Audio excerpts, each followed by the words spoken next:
Hey everyone, here are tips from the trail, or just the tip. We're out doing a practice ride for the Polar Roll Ultra on our little training ground. It's just a undeveloped neighborhood behind our house. We got some trails and some roads, and it's super cold today, so it's a good opportunity to try out our gear.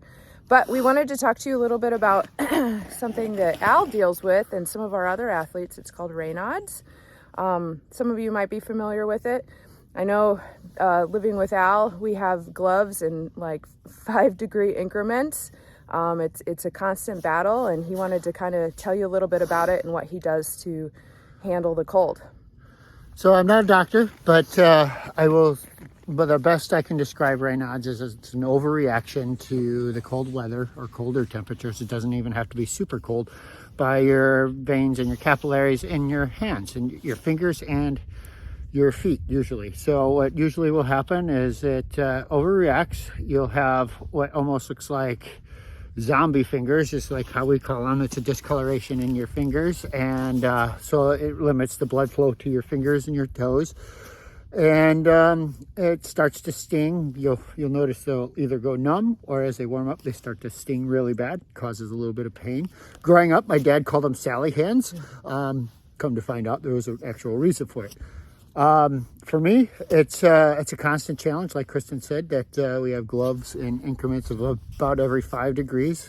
Use a lot of hand warmers and such. But I also have found a little bit of motivation in it by trying to make that not a limiter to my challenges. I've always avoided cold weather stuff because of that, and now here we are getting ready to be out in the weather for a good 30 hours plus. So Al, can you tell us a little bit, what do you do to prevent that, like when you're getting ready, for example? Great question. The first thing I find to combat, the best way to combat Raynauds is not to let it start in the first place. So that means making sure I have plenty of warm gloves, but even more so wearing a liner. So if I have to take off my gloves, let's face it, it's really hard to use your Garmin, your watch, speakers, anything, or make a bike repair with big fat leather gloves on. But what I can do is, if I have a liner, it kind of takes that edge off, because once the Raynauds kicks in, it's hard to get rid of it. So prevention is key. It's not always possible, but that's the first thing I start with. So Al, tell us then, if you were unable to prevent it and it starts, what are some things that you can do to keep it from getting worse? Well, I make sure that I try to keep my hands dry, maybe add some hand warmers into my mittens. I do that a lot. I find mittens are way better than gloves for this. It does lose a little dexterity with your brakes or shifters if you have those.